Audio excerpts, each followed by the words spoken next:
मंगलाचरण। मंगलम भगवान वीरो मंगलम गौतमो गढ़ी मंगलम कुंद कुंदारियो जैन धर्मोस्तु मंगलम। सर्व मंगल मांगल्यम सर्व कल्याणकारकम प्रधानां सर्वधर्माणां जैनं जयतु शासनम्। जैनं जयतु शासनम्। जैनं जयतु शासनम्। नमः श्री वर्धमानाय निर्धूतकलिलात्मने सालोकानां त्रिलोकानां यद्विद्यादर्पणाय ते। आत्मज्ञान ही ज्ञान है शेष सभी अज्ञान। विश्व शांति का मूल है वीतराग विज्ञान। वीतराग विज्ञान ही तीन लोक में सार। वीतराग विज्ञान का घर घर होए प्रसार। मोह क्षय करने का उपाय, ये चर्चा का विषय चल रहा है। जिन आत्माओं को अपनी योग्यता के पुरुषार्थ द्वारा स्वभाव को प्राप्त करना है और मोह का क्षय करना है, उन आत्माओं को पहले तो अनंत को द्रव्य गुण पर्याय से जानना चाहिए। भगवान अनंत का आत्मा कैसा था, उनके आत्मा के गुणों की शक्ति सामर्थ्य कैसी थी और उनकी पूर्ण निर्मल पर्याय का क्या स्वरूप है, आदि बातों की यथार्थ भाव का जो निश्चय करता है वह वास्तव में अपने ही द्रव्य गुण पर्याय का निश्चय करता है। देखो क्या कहते हैं गुरुदेव, वास्तव में जिन आत्माओं को मोह क्षय करना हो उन्हें क्या करना चाहिए। जैन दर्शन में भक्त से भगवान बनने की व्यवस्था नहीं, वास्तव में भगत बनने का जो मतलब है वो सिर्फ इतना है कि जो अपने स्वरूप को पहचान गया है उसे देव शास्त्र गुरु के प्रति जो भक्ति का भाव आता है, इस अर्थ में भगत है। वास्तव में तो सभी जीव भगवान हैं, कोई भक्त और भगवान का भेद ही नहीं है और भक्त से भगवान की बात नहीं है। सभी आत्माएं एक जैसी और एक समान है और सभी आत्माओं में पूर्ण परमात्मा विराजमान है। बस अपने को आत्मा, परमात्मा, परिपूर्ण ध्रुव आत्मा, ये जीव को स्वीकार करना है। जीव है तो स्वयं भगवान ही। भगवान माने क्या, जो परिपूर्ण है वो भगवान है, जिसे किसी दूसरे की जरूरत नहीं है वो भगवान है। जो किसी के कर्ता धर्ता का इंटरफेयर नहीं चाहता, न अपने में न दूसरे में, भगवान है। जो अपने को त्रिकाल एक रूप देखता है वो भगवान है। जो शाश्वत है, अनादि अनंत है, नित्य है, एक है, शुद्ध है, वो भगवान है। और ये सब गुण मेरे अंदर पाए जाते हैं। मुझे ना किसी पर द्रव्य की जरूरत है, ना कोई दूसरा द्रव्य मेरा परिणमन करा सकता है, ना मेरा मरण हो सकता है। मैं शाश्वत हूँ, अजर हूँ, अमर हूँ, शुद्ध हूँ, बुद्ध हूँ, एक हूँ, निराकार हूँ। ये सारे विशेषण जो भगवान के कहे गए हैं वो सारे विशेषण मेरे पे घटित होते हैं, इसलिए मैं वास्तव में भगवान हूँ। ऐसा जो जीव निर्णय करता है और परिपूर्ण गायक भगवान आत्मा को पूरी श्रद्धा के साथ, अनुभव के साथ स्वीकार करता है, बस वो आचार्य भगवान कहते हैं वो जीव अपने मोह के क्षय का उपाय करता है। और जो जीव भगवान के भरोसे बैठे हैं, अपने को संसारी मानते हैं, दीनहीन मानते हैं, है ना, रागी द्वेषी मानते हैं, कर्ता धर्ता मानते हैं, वे सब मोह क्षय का उपाय नहीं करते, वे मोह को ही बढ़ाते हैं। भले ही कोई भ्रम से अपने को माने कि हम सब मोह के क्षय का उपाय कर रहे हैं। जैसे कोई शरीर सुखोने में लगा है, रोटी नहीं खा रहा है, व्रत संयम पाल रहा है, वो सोचे कि मैं मोह का क्षय कर रहा हूँ, वो मोह का क्षय नहीं कर रहा है, वो शरीर का क्षय हो रहा हो तो वो मोह का क्षय नहीं होता। मोह का क्षय तो अपने गायक भगवान आत्मा की सच्ची पहचान से, अनंत भगवान का सच्चा स्वरूप जानने से होती है। तो देखो ये बात गुरुदेव कैसे लेते हैं? जिन आत्माओं को अपनी योग्यता के पुरुषार्थ के, देखो दोनों बातें, योग्यता पुरुषार्थ द्वारा स्वभाव को प्राप्त करना है, माने दोनों बातें हैं कि योग्यता का भी भरोसा चाहिए, कार्य अपनी योग्यता से होता है, कोई उसमें करता धरता नहीं है, ऐसी दृष्टि चाहिए, और मेरा ही पुरुषार्थ मेरा कार्य करेगा, दूसरा कोई किसी के भरोसे काम नहीं करना। ऐसा जिन जीवों को निर्णय है, गुरुदेव कहते हैं वो मोह क्षय कर सकता है, वो मोह क्षय करने वाला है। अगर उसे मोह क्षय करना है तो क्या करना कि अनंत भगवान को द्रव्य से गुण से पर्याय से जानना। फिर कैसे ले रहे हैं कि कैसा आत्मा है अनंत भगवान का, मेरा की बात नहीं लेना, अनंत भगवान के बारे में गहराई से विचार करो कि ये अनंत परमात्मा कौन है, ये अरहंत भगवान हुए तो हुए कैसे, इन्होंने क्या किया जिससे अरहंत बन गए। इनके बारे में कहानी पढ़ते हैं, ये जो महावीर हैं, ये भील था, फिर ये शेर था, फिर इसके इतने इतने भवपन्न पड़े, तो आखिर इसने फिर क्या किया कि ये अरहंत बन गया और ये फिर सिद्ध बन गए। तो ये इस पे विचार करवाते हैं कि गहराई से विचार करो कि उस आत्मा में और मेरे आत्मा में क्या अंतर है। जब वो भील की पर्याय में थे, शेर की पर्याय में थे, अथवा फिर महावीर के रूप में जब उनका जन्म हुआ तीर्थंकर के, उनका जो आत्मा है और वर्तमान में मेरा जो आत्मा है, उसमें क्या कोई कमी है? कोई कमी नहीं है।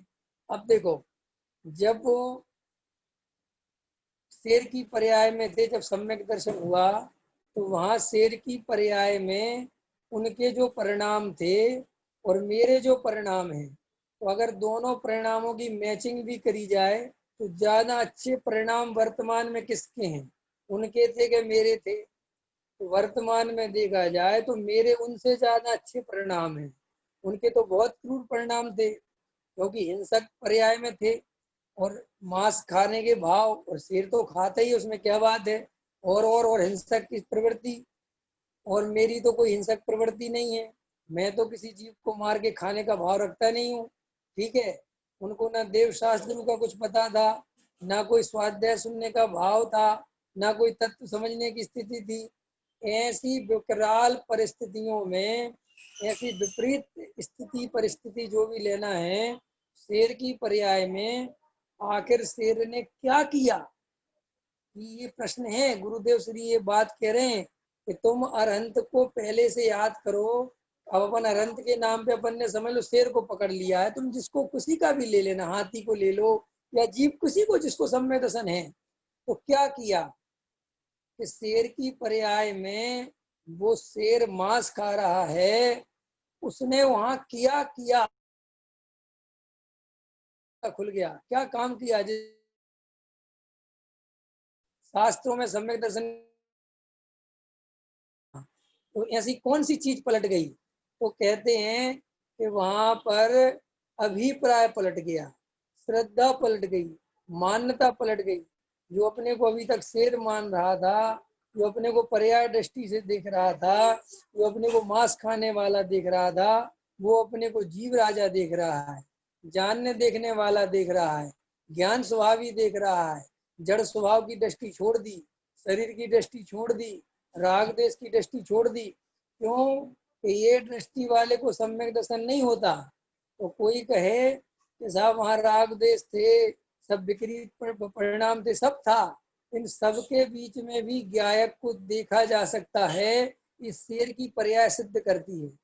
इसलिए जिन लोगों को ऐसे आग्रह रहते हैं कि पहले क्रिया सुधारो, पहले परिणाम सुधारो, जब जाके सम्यक दर्शन होगा, वो बिल्कुल गलत चेष्टा करते हैं। वास्तव में जो जीव उन परिणामों के काल में भी अगर अपने को ज्ञान स्वभावी आत्मा देख ले, तो वही परिणाम सुधरा हुआ परिणाम है और वो सुधरी हुई क्रिया है। वो परिणाम और क्रिया पहले से सुधार के नहीं रखने पड़ते। ये तो योग्यता जीव की जग जाए तो चंडाल की पर्याय में फांसी लगाते लगाते जीव को आत्मा समझ में आ जाए।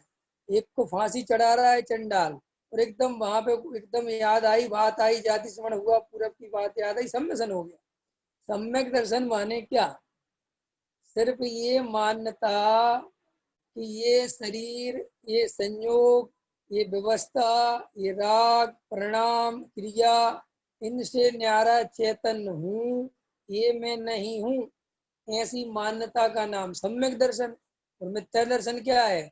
ये शरीर मैं हूँ, मैं इसका कर्ता धर्ता हूँ, ये शरीर की क्रिया मैंने करी, ये संयोग मेरे हैं, मैं इनका स्वामी हूँ, ये राग द्वेष मैं कर रहा हूँ, ये राग द्वेष बुरे हैं, इनसे हटाओ या मिटाओ या जो भी है।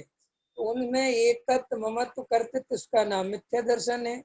और अपने ज्ञाय भगवान आत्मा में एकत्व ममत्व करना, पर द्रव्यों से भेद ज्ञान रखना, ये सम्यक दर्शन है। तो शेर की पर्याय में महावीर का जीव सम्यक दृष्टि हो गया।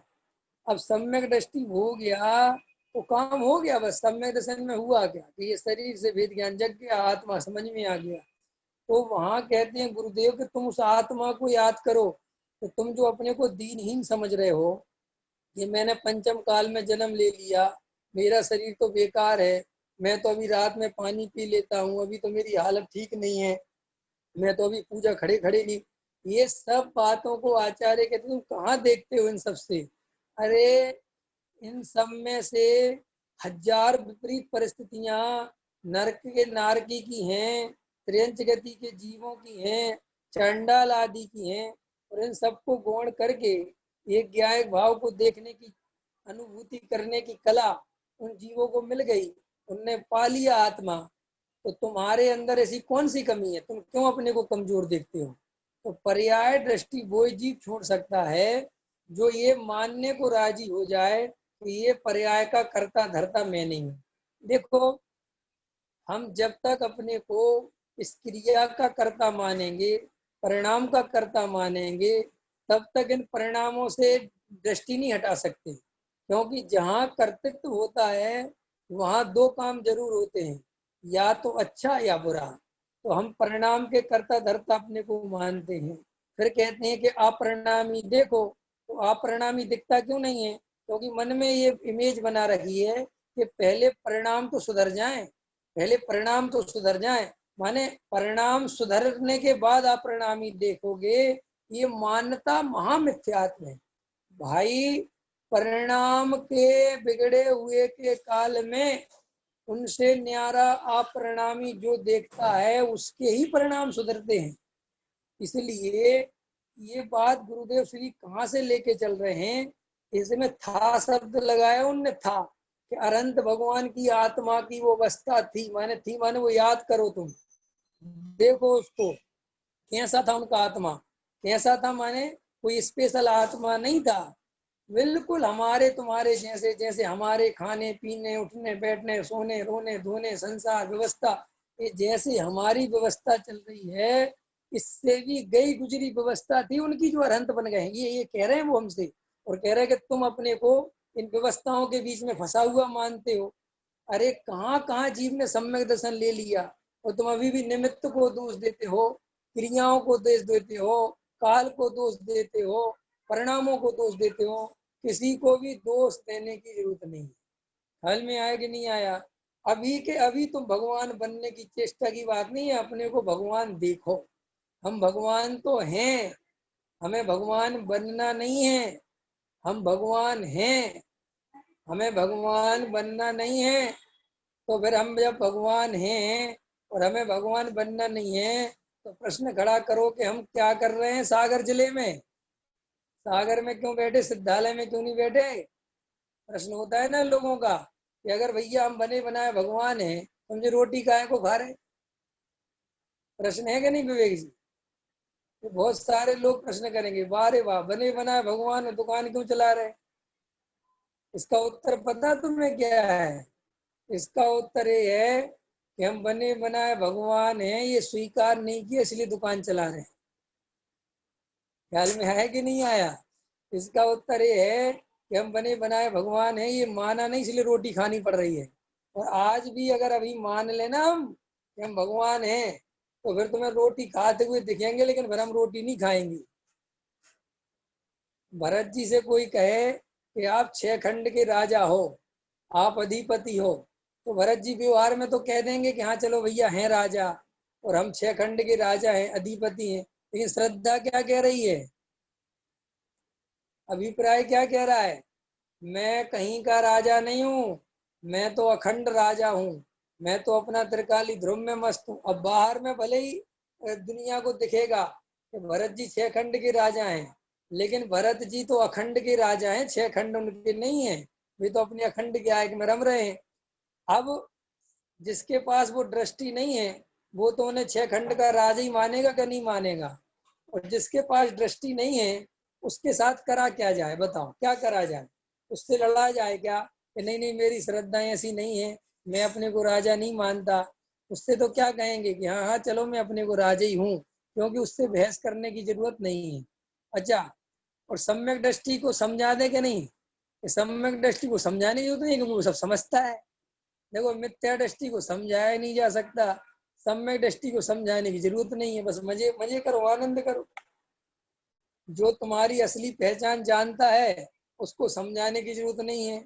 और जो तुम्हारी असली पहचान जानता नहीं है, उसके सामने परेशान होने की जरूरत क्या है? काहे को उसको समझाते फिरो? क्या कर जरूरत है? तो देखो, जब जब मन में ये प्रश्न आए कि हम सम्यक दृष्टि हैं तो फिर हम यहाँ क्या कर रहे हैं, तो तुरंत मन में एक बात रखना कि भैया अपने को गायक नहीं मान पाए, पर्याय दृष्टि नहीं छोड़ पाए, द्रव्य दृष्टि नहीं कर पाए, भगवान होते हुए भी अपने को पामर ही देखा, इसलिए यहाँ घूम रहा हूँ। और आज भी अगर ये पामरता नहीं छोड़ी, पर्याय दृष्टि नहीं छोड़ी, तो ये घूमना बंद नहीं होगा मेरा। ये निर्णय होना ही चाहिए। ये मन में जिन लोगों को ये लग रहा है कि पहले क्रिया सुधार लें, परिणाम सुधार लें, फिर आप परिणामी को देखेंगे, बिल्कुल भ्रम है, भ्रम। क्रिया और परिणाम सुधार लेंगे, ये मान्यता ही सम्यक दर्शन नहीं होने देगी। और बोलो, ये मान्यता जिसकी बनी रहे वो सम्यक दर्शन नहीं हो सकता। कितना खतरनाक है। लोगों को तो क्या लगता है, अरे कोई क्रिया कर रहा है तो क्या बुराई है, कोई क्रिया कर रहा है तो क्या बुराई है? अरे भाई साहब, अगर उसकी मान्यता ये है कि ये मैं करता हूँ, तो वो मिथ्यात्व का सेवन कर रहा है। इतना इतना खतरनाक है। तो आचार्य कहते, देखो, उन अनंत भगवान को शेर की पर्याय में देखो। क्या वो तुमसे अच्छी स्थिति में थे? नहीं थे। हमसे बुरी स्थिति में थे, जंगल में थे, बहुत बुरी कंडीशन। वहां पर भी ज्ञायक भाव का अनुभव हुआ कि नहीं हुआ? वहां पे भी द्रव्य की दृष्टि हुई कि नहीं हुई? वहां पे संयोगों से क्या किया कि नहीं किया? तो जब भाई साहब शेर की पर्याय में हो सकता है, शेर कर सकता है, तो मैं क्यों नहीं कर सकता है? जब उनको ये बात वहां समझ में आ गई, तो मुझे क्यों समझ में नहीं आ सकती? गुरुदेव क्या कहते हैं कि तुम वहां से विचार करो। तो अरे वो तो बिल्कुल मेरे ही जैसे थे। और अगर परिणाम और क्रिया से भी देखना है, तो परिणाम और क्रिया में भी उनसे हम आगे हैं, अभी भी आगे हैं। तो इसलिए फिर बात इतनी सी है कि जब शेर ने सम्यक दर्शन लिया, तो मुझे क्यों नहीं होता? क्यों नहीं होता? क्योंकि मैं पर्याय दृष्टि नहीं छोड़ता। और देखो क्या कहते हैं, भगवान अरहंत का आत्मा कैसा था, उनके आत्मा के गुणों की शक्ति सामर्थ्य कैसी थी, ये याद करा रहे हैं तुम्हें, कि ताकि तुम्हें अपनी शक्ति याद आ जाए कि अरे वो भी जानने देखने वाली शक्ति वाले थे, और मैं भी जानने देखने वाली शक्ति वाला हूँ। क्या कमी है मेरे अंदर? कुछ कमी नहीं है। मैं ज्यों का त्यों हूँ, बिल्कुल वैसे का वैसा हूँ। तो इस तरीके की बात अगर जीव पकड़ेगा, तो वो कहते हैं निश्चित ही उसको भगवान आत्मा का निर्णय हो सकेगा। तो हम सब वर्तमान में किस बात से परेशान हैं, हम अपने की पामरता क्यों नहीं छोड़ रहे हैं? इसका मूल कारण है पर्याय दृष्टि रखते हैं। क्या रखते हैं? पर्याय दृष्टि। अनंत भगवान भगवान है और मैं संसारी हूँ, है कि नहीं भैया सुबोध जी? अनंत भगवान कैसे हैं? कि भगवान है और मैं संसारी हूँ, मुझे भगवान बनना है, मैं भगवान बनूंगा। तो कैसे बनोगे? मैं पहले सम्यक दर्शन लूंगा, सम्यक ज्ञान लूंगा, सम्यक चारित्र्य होएगा, उनकी एक रूपता होगी, फिर मैं अपने में रमूंगा, फिर मैं भगवान बनूंगा। अभी क्या हो, अभी तो मैं वर्तमान में असमान जाति मनुष्य पर्याय में सुबोध कुमार नाम का व्यक्ति हूँ। ये मान्यता तुम्हें 3 काल में कुछ नहीं होने देगी। फिर सम्यक दर्शन किसे होता है? वज्रसेन जी, सम्यक दर्शन किसे होता है? सम्यक दर्शन उसे होता है जिसे कहो कि आपको सम्यक दर्शन लेना है। वो कहता भाई साहब कौन सा सम्यक दर्शन, किसका सम्यक दर्शन? अरे अभी बातें तो लगती हैं जी अहंकार की, घमंड की बातें लगती हैं। साहब वाह रे वाह, तुम अपने आप को सम्यक दृष्टि से ऊपर मान रहे। अरे सम्यक दृष्टि से ऊपर नहीं मान रहे, सम्यक दृष्टि से ऊपर है ही, क्योंकि सम्यक दर्शन मेरे आश्रय से हुआ है भाई। यार जो मेरे घर में नौकरी करे तो मैं बड़ा हूँ कि वो बड़ा है? बताना भैया। है मैं बड़ा हूं ना, वो मेरे घर में नौकरी करता है, मेरी फैक्ट्री नो। ऐसे ही आचार्य कहते सम्यक दर्शन हुआ किसको, सम्यक दर्शन हुआ कैसे? सम्यक दर्शन की पर्याय का मतलब क्या है? सम्यक दर्शन माने जिसने अपनी पर्याय को छोड़कर ध्रुव की दृष्टि करी, उसका नाम क्या है? सम्यक दर्शन। और ध्रुव कौन है? वो ध्रुव पदार्थ है कौन? वो ध्रुव पदार्थ मैं ही तो हूँ। ध्रुव पदार्थ कौन है? दो ध्रुव पदार्थ मैं ही हूं ना। आज मैं एक सुबह वाक्य स्मरण कर रहा था, सुबह विचार कर रहा था कि भाई ध्रुव की आराधना, ध्रुव की आराधना ध्रुव आराधना के द्वारा ही हो सकता है। क्या कहा मैंने? ध्रुव की आराधना ध्रुव आराधना के द्वारा ही हो सकता है। इस वाक्य का समझ गए नहीं समझ गए? कि ध्रुव की आराधना करनी है ना, तो ध्रुव कैसा है? त्रिकाल, अखंड, खंड खंड तो नहीं है। उसकी आराधना भी कैसी होनी चाहिए? अखंड होनी चाहिए, ध्रुव होनी चाहिए, शाश्वत होनी चाहिए, त्रिकाल होनी चाहिए, एक रूप होनी चाहिए। यही तो ध्रुव का अर्थ है। ध्रुव अचल अनुपम। तो भैया आराधना आज कर ली 1 घंटे, अब 3 दिन की छुट्टी।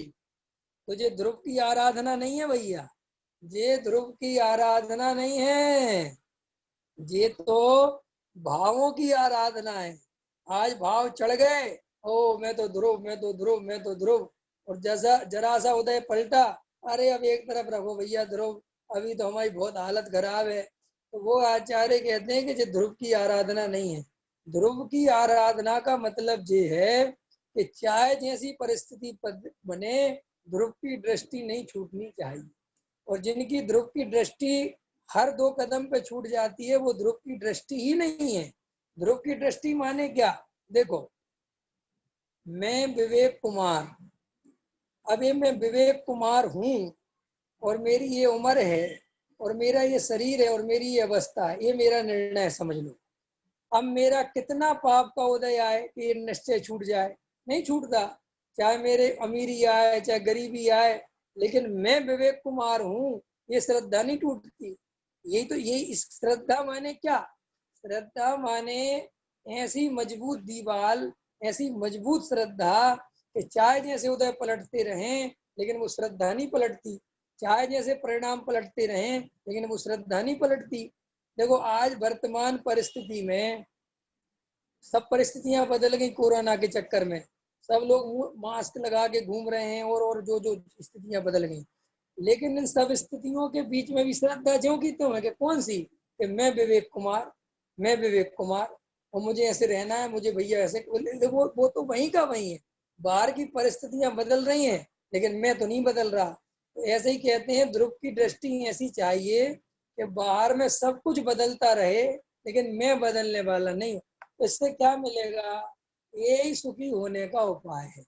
कल बताया था ना कि आप दुखी हैं कि दुख को पैदा करते हैं? सुनील जी बताओ, हम दुखी हैं कि दुख को पैदा करते हैं? दुख का कोई कारण नहीं है, दुख को पैदा करते हैं कि नहीं? पैदा करते हैं दुख। आदमी बैठे बैठे क्या करे? करना है कुछ काम। क्या करे? बैठे बैठे क्या करे? करना है कुछ काम। शुरू करो अंताक्षरी, तो दुखी होने का उपाय। आदमी शांति से बैठा हो,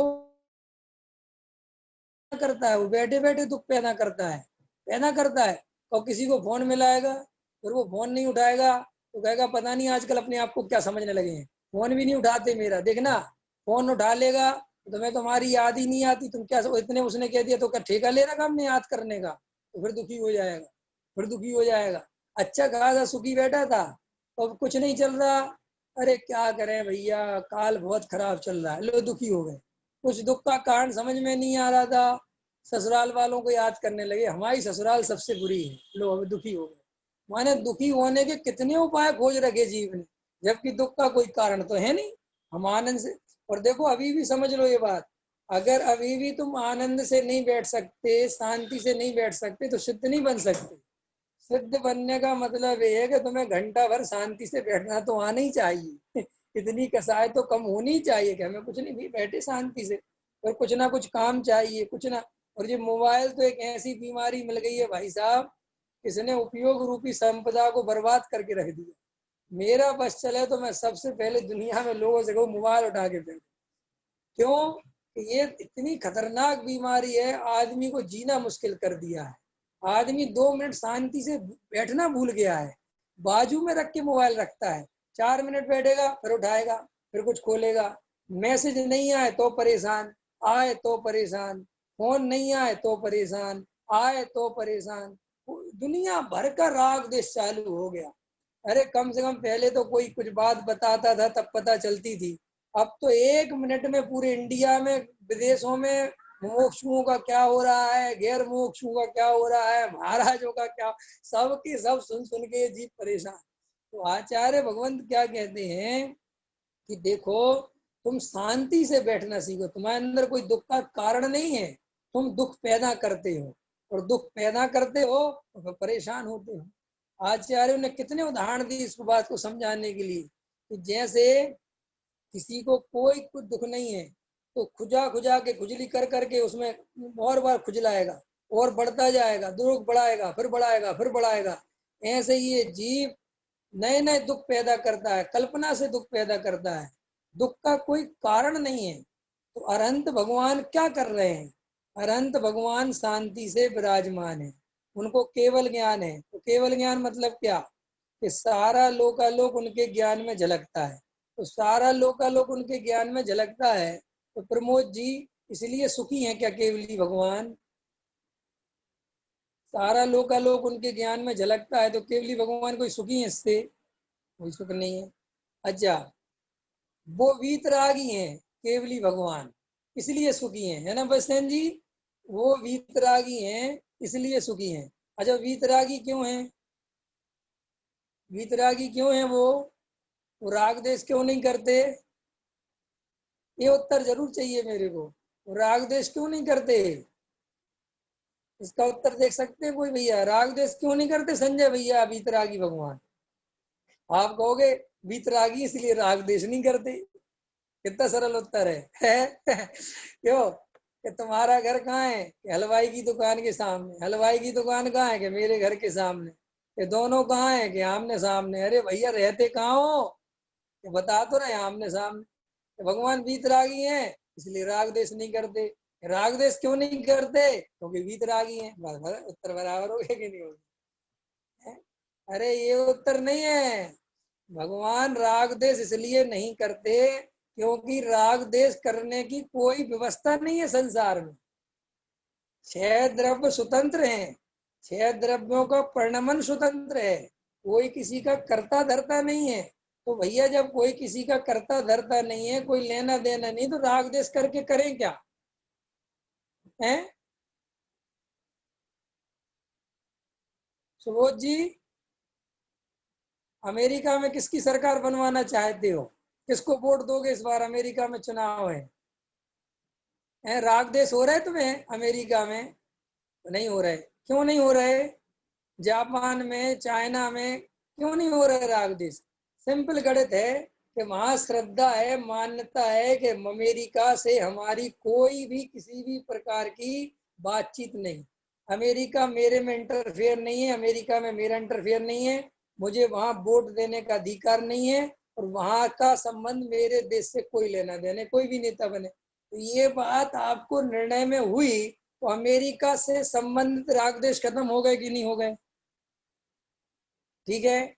अब 2023 में, 2024 में जब भी है, इंडिया में चुनाव है, भारत में चुनाव है, बोलो भैया अब वोट किसको दोगे? हाँ, अब बात हमारे मतलब की आई। बस जिनेंद्र भगवान कह रहे हैं कि अभी भी तुम्हारे मतलब की नहीं आई। जैसा अमेरिका में तुम वेद ज्ञान कर रहे थे, ऐसे इंडिया में करो तो फायदा में आ जाओगे। बस यही तो है। उनने जिनेंद्र भगवान ने खाली अमेरिका से वेद ज्ञान नहीं किया, उनने पूरे विश्व को ही समझ लिया कि यहाँ कोई किसी का करता धरता नहीं है। इसलिए उनको ऐसा नहीं होता कि अमेरिका वालों पे तो गुस्सा आवे और इंडिया वालों पे राग आ गए। कम से कम इंडिया वाले तो भगवान को मानते हैं, ये अमेरिका वाले तो मानते ही नहीं, रूस वाले तो भगवान मानते ही नहीं, कम्युनिस्ट देश भगवान को ही नहीं मानते। लेकिन ऐसा भगवान को कोई राग देश नहीं है। ख्याल में आ रहे विवेक जी? ऐसा कोई राग देश नहीं है। अच्छा, अपन को राग देश क्यों है? बस क्योंकि हमें ये बात समझ में नहीं आ रही है कि हमारे राग देश से कुछ होना ही नहीं है। क्या राग देश करेंगे? करके क्या मिल गया? ना तो कोई द्रव्य हमारे अधीन है, ना कोई द्रव्य हमारी इच्छा के अनुसार परिणमन करता है। सभी द्रव्य स्वतंत्र हैं, और जो द्रव्य हमारी इच्छा के अनुसार परिणमन करते भी है तो भी मैं सुखी नहीं होता, क्योंकि मेरा सुख का कोई संबंध नहीं बैठता। अगर ये बात समझ में आ जाए तो अभी के अभी पूरे वीतरागी हो सकते हैं कि नहीं? अभी अच्छा बोलो, 10 मिनट के लिए वीतरागी बनना है 10 मिनट का वीतरागी। 10 मिनट आपको लगेगा हम भगवान जैसे, आप बिल्कुल बैठ जाओ, आप सोचो किसी का करना धरना है ही नहीं यार, अपने हाथ में कुछ है ही नहीं, बस वीतरागता चालू हो गई। वीतरागता माने क्या? सभी द्रव्यों को स्वतंत्र देखने की क्षमता। वीतरागता माने क्या? सभी द्रव्यों को स्वतंत्र देखने की क्षमता। बिल्कुल एकदम कोई द्रव्य किसी द्रव्य के अधीन नहीं है। ये बात जिसे समझ में आ जाए वो भी आनंद भोग सकता है। करना क्या है? इतनी बात क्लियर हो जानी चाहिए कि यार कोई करता धरता है ही नहीं। मैं अपने बेटे का भी करता नहीं हूँ, मैं अपने मकान दुकान का भी करता नहीं हूँ। मैं करता क्या हूँ? मैं तो ज्ञाता ही हूँ। बस बैठ जाओ शांति से। भगवान कर क्या रहे? भगवान कुछ नहीं कर रहे, भगवान ज्ञाता है। यही उनके परम आनंद की सीमा है, यही आनंद का खेल है, कुछ नहीं। देखो, कोई भगवान को अंदर अमृत बरस रहा है, कोई झरने बह रहे हैं, ये सब उपमा अलंकार है, और ऐसा कुछ नहीं है वहां है।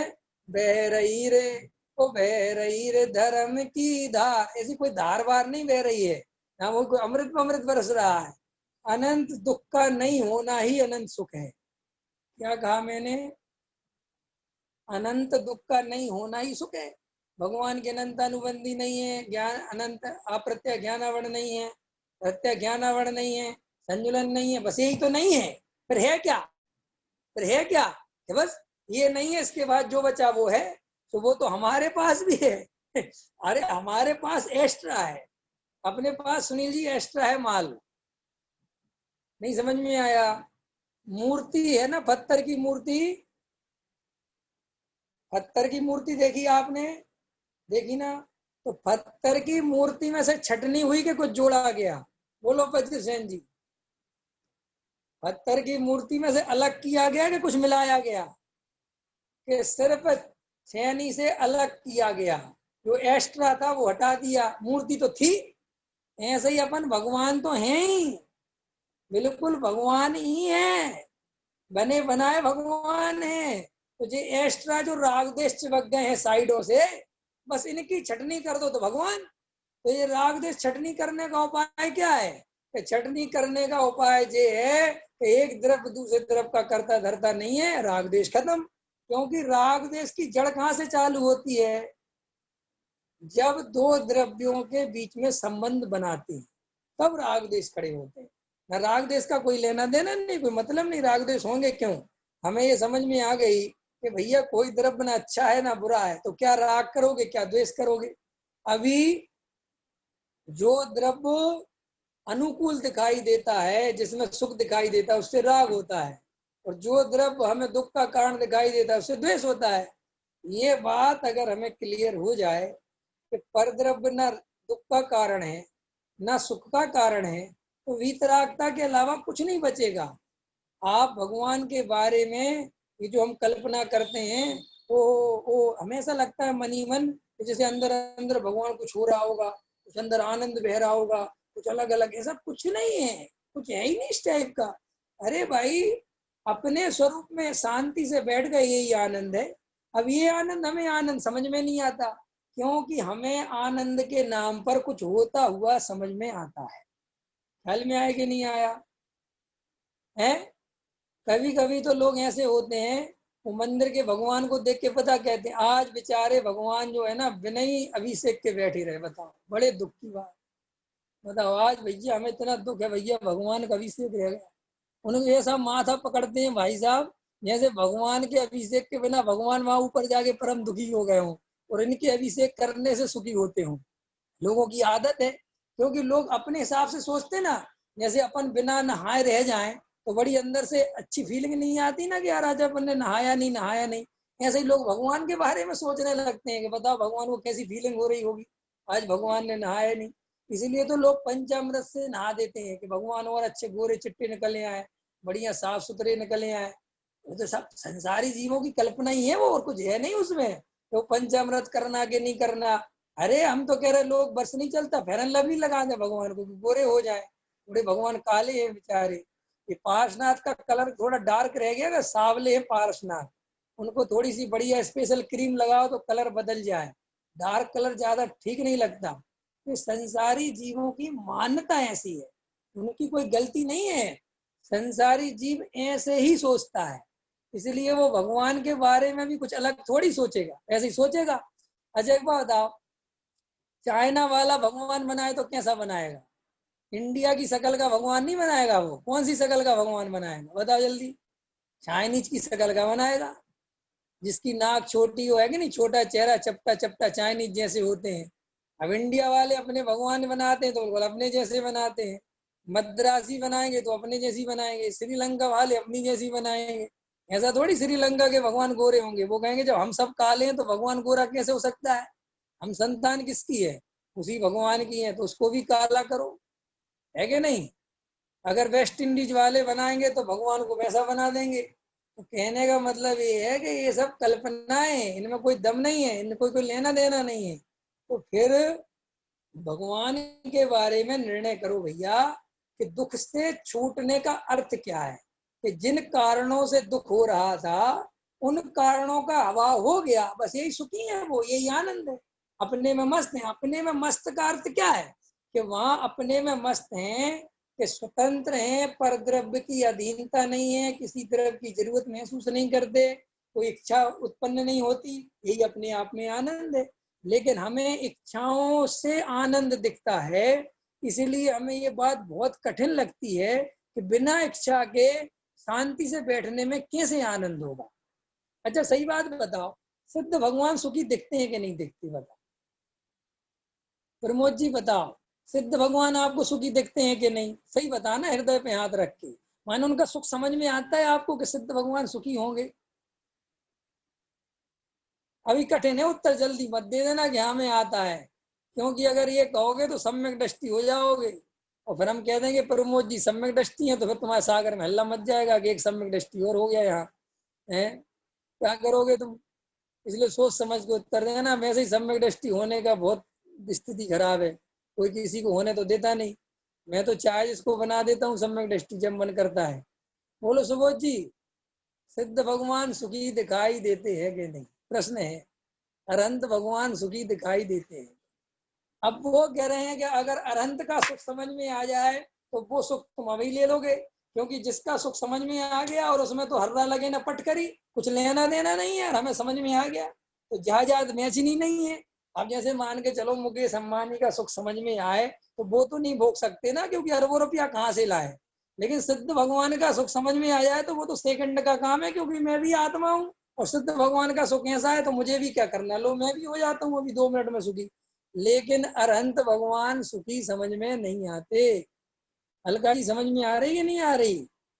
सुखी संसार वाले, पैसे वाले, मकान दुकान वाले समझ में आती हैं। तो फिर अरहंत भगवान सुखी हैं, सिद्ध भगवान सुखी हैं, ये कैसे बोला, ये कैसे कहा? क्योंकि ये बचपन से ही सुना, बचपन से ही कहा, बचपन से ही देखा। सिद्धे शरणम पप्पा जामी, है कि नहीं? अरहंते शरणम पप्पा जामी, हमें जिसकी शरण में जाना भैया वो सुखी होगा, उसको दुखी कैसे मान लें? और फिर मजेदार बात है कि भगवान के साथ बहुत सुविधा है। भगवान फेस टू फेस मिलता नहीं, भगवान ऊपर से नीचे उतर के आता नहीं, अपने बारे में कुछ बताता नहीं, तुम्हारे बारे में कुछ कहता नहीं कि ये झूठ बोलता है आदमी। इसलिए तो लोगों का मायाचार चल रहा है। अगर सोचो प्रतिमा बोलने लग जाए कि जे आदमी बहुत दोगला है, तो आदमी मंदिर जाना छोड़ देंगे, लेकिन प्रतिमा चुपचाप बैठी रहती है, जो मन में आता है भगवान से कह के वो निकल लेते हैं, भगवान जवाब तो देते नहीं पलट के। अगर भगवान पलट के जवाब देने लगे तो रहना मुश्किल पड़ जाए। इसीलिए तो लोग भगवान को बहुत आराम से मूर्ख बनाने में लगे रहते हैं। वो कहते हैं भगवान कुछ नहीं बोल, आप सब समझ रहे हो, निकल जा, दिखे नहीं। भगवान भगवान का सुख भी समझ में नहीं आया। सिर्फ भगवान पूजने के लिए, मानने के लिए बहुत जरूरी है, क्योंकि वो परंपरा से और एक सामाजिक व्यवस्था है, इसलिए उसको मानना ही पड़ेगा। लेकिन अंदर से भगवान मेरी जाति के हैं, भगवान मेरे ही जैसे जीव हैं, या अथवा मैं भगवान के ही जैसा जीव हूँ, अथवा मैं उन्हीं का जाति का हूँ, बिल्कुल मेरे और उनमें कोई अंतर नहीं है, ये बात कोई जीव विचार नहीं करता। वो बिल्कुल भगवान को एक अलग बैठा देता है और वो अपनी मेजॉरिटी से अलग कर लेता है। इसके लिए उदाहरण दूं तुम्हें, पंकज जी का उदाहरण दूं, उदाहरण दे देता हूँ। कभी कभी घरों में ऐसे प्रसंग बनते हैं शादी विवाह में कि हमारे 5-7 दोस्त बैठे हुए हैं, अथवा हमारी मेजॉरिटी के लोग बैठे हुए हैं और अपन अपनी मस्ती में बातें कर रहे हैं, गपशप कर रहे हैं। इतने में हमारे बाबा जी आ गए, बुजुर्ग आदमी आ गए, या हमारे पिताजी आ गए, तो वो अपन को बड़ी टेंशन का काम हो जाता है कि अब इनका क्या करें। तो उनको एक वीआईपी डिपार्टमेंट के तहत एक कमरे में जाके बैठा दिया जाता है कि आप यहाँ शांति से बैठो। अच्छा बब्बा, तुम्हारे लिए हम टीवी खोल दें, तुम्हारे समाचार लगा दें, तुम्हारे लिए हम नाश्ता ला दें, ऐसी हम उनकी जो है व्यवस्था कर देते हैं। और वो अब जबकि बाबा का मन तो तुम्हारे साथ बैठने का था, तुम्हारी मेजॉरिटी में बैठने का था, तुम्हें तुम्हारी मेजॉरिटी में बैठा ही नहीं है, क्योंकि अलग रखना है अपन को। और बड़े बुजुर्ग के नाम से अपन क्या कहते थे कि तुम हमारे साथ में बैठ के क्या करोगे, यहाँ शांति से बैठो। और उनको साइड में लगा दिया, साइड में लगा दिया, और उनको उनकी व्यवस्था बना दी और अपनी मस्ती चल रही है। ऐसे ही भगवान को तो साइड में लगा रखा है अपन ने। तो तुम्हारा और मेरा बिल्कुल हिसाब किताब अलग है। जब मुझे पैर पूजने होंगे तुम्हारे पास आ जाऊंगा। ये शादी विवाह होता नहीं, शादी विवाह में क्या होता है कि 90 साल के बुजुर्ग जिंदा हैं, अब उनके पोते की शादी हो रही है, तो बेचारे उस बाबा को वैसे तो कोई कहीं नहीं पूछता, लेकिन जब फोटो खिंचाने की बारी आती है तो कहते हैं बब्बा को ढले आओ, फोटो खिंचवा दो उनकी। अपने घर के सबसे बड़े बुजुर्ग हैं और बीच में वो सबको आशीर्वाद देते रहते हैं और 2-4 फोटो खिंचवा देते हैं उनकी, है ना। और फिर एक आध दो जगह और उनकी जरूरत पड़ती है वर वधू को आशीर्वाद देने की, दे देते हैं। वहां की आशीर्वाद दिया और कहीं एक कोने में जाके बैठा देते हैं कि चुपचाप अब बैठे रहो शांति, ठीक है तुम्हारा काम निपट गया। ऐसे ही संसारी जीव की आदत है, भगवान को बिल्कुल अपने हिस्से से अलग रखता है, अपनी मेजॉरिटी में मैच नहीं करता। कहता भगवान सुबह सुबह आपके पास आ गया, नमो अरिहंताणम नमो सिद्धाणम नमो आर्याणम नमो विज्ञानम नमो सभ्यषाणम, और जे पकड़ो चावल, जे पकड़ो गोला, जे पकड़ो तुम्हारा बादाम, सब कुछ जो चाहता चढ़ा दिया और शांति से अब रहो, और अब मुझे अपना व्यापार धंधा करने दो, डोंट डिस्टर्ब, और मैं शाम को फिर आऊंगा तुम्हारे पास, और बाकी तुम आशीर्वाद देते रहना। ये सच बता रहा हूँ मैं, भगवान की हालत कर रखी है हमने। चाहे तुम्हें मेरी बातें बुरी लगेगी, लेकिन संसारी जीव की यही दशा है, वो भगवान को बराबरी में बैठाते ही नहीं, वो मानते ही नहीं कि अरे ये मेरे ही है, मैं इनके ही जैसा हूँ, ये मेरे सब कुछ है, मैं इनका सब कुछ हूँ, ऐसा भगवान के प्रति समर्पण है ही नहीं। भगवान से तो इतनी दूरी बना के रखी है, इनसे ना तो वो कहते ना पुलिस वालों से ना ज्यादा दूरी अच्छी, ना ज्यादा नजदीकी अच्छी। एक दूरी बना के रखो और एक नजदीकी मिल जाए तो राम राम, बाकी कोई लेना देना नहीं। ऐसे ही भगवान के अपने सुबह हुआ, ताकि भगवान से दुश्मनी भी नहीं रहे, लेकिन भगवान मेरे इंटरफेयर में नहीं होना चाहिए कि मैं भगवान के जैसा हूँ या भगवान मेरे जैसे। क्योंकि इतनी भगवान के प्रति इतना प्रेम बढ़ना चाहिए भाई साहब। देखो, असली पिता पुत्र क्या है बताओ, असली पिता पुत्र किसे कहते हो तुम? मैं उसे असली पिता पुत्र नहीं कहता जो पिता से पुत्र डरता रहे और कभी अपने दिल की बात नहीं कह पाए, और पिता अपने बेटे से अपने दिल की बात नहीं कह पाए, वो अच्छे पिता पुत्र नहीं है।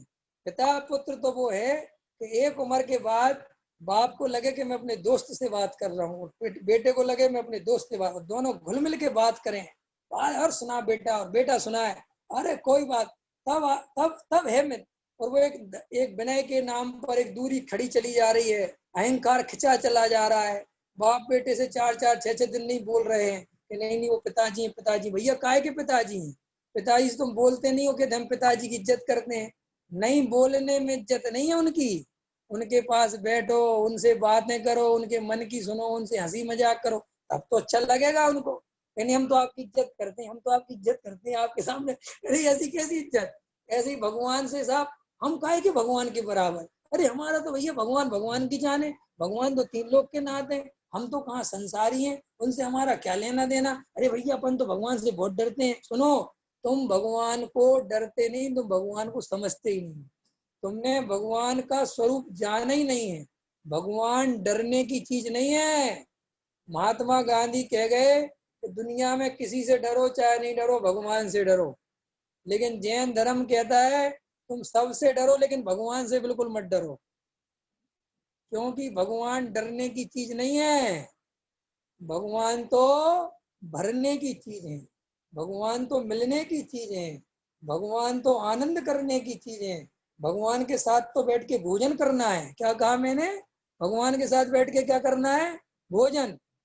किसका? जिसका तुम करते हो उसी का हम करेंगे। सीधे गणित है। बस सैन जी, क्या बना है घर में? क्या भैया जो बना सो तुम खा लो, जो हमारा हम खा लेंगे दोनों। बस ये दोस्ती। और हमारे लिए स्पेशल बनाना पड़े तो फिर मजा नहीं आता। भाई रूखी सूखी जो है तुम्हारी हमारी एक है। ऐसे ही कहते हैं कि भगवान के साथ ऐसा तुम्हारा बर्ताव हो तो भगवान से तुम्हारा असली संबंध है। और तुम भगवान से दूर दूर भागते हो, भगवान से डरते हो, तो इसका मतलब तुम भगवान को हिटलर समझते हो, भगवान का स्वरूप नहीं समझते। जैन धर्म भगवान बनने के लिए यही कहता है कि जितना सच्चा प्रेम करना हो हृदय भर के भगवान से प्रेम करो, भगवान से डरो मत। ये गाथाएं कह रही हैं कि अरहंत और तुम में कोई अंतर नहीं है।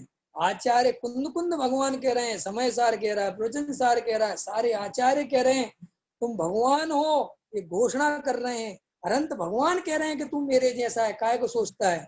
ऐसा सब कुछ अपन को भाग्य से बात समझने आई तो निर्णय करो कि मैं भगवान आत्मा हूँ और मैं अभी का अभी परिपूर्ण द्रव्य हूँ। ये बात हम सब निर्णय में ले लें तो आचार्य कहते हैं कि तेरे आनंद का ठिकाना नहीं, इतना आनंद आएगा। कोई दुख की तेरे को समझ में नहीं आएगा कि दुख वास्तव में कल्पना से क्या क्या कर रखा था। तो सारी मिथ्या कल्पना छूट जाए और आनंद हो जाए। आज इतना ही। सहजानंदी शोध स्वरूपी अविनाशी में आत्म स्वरूप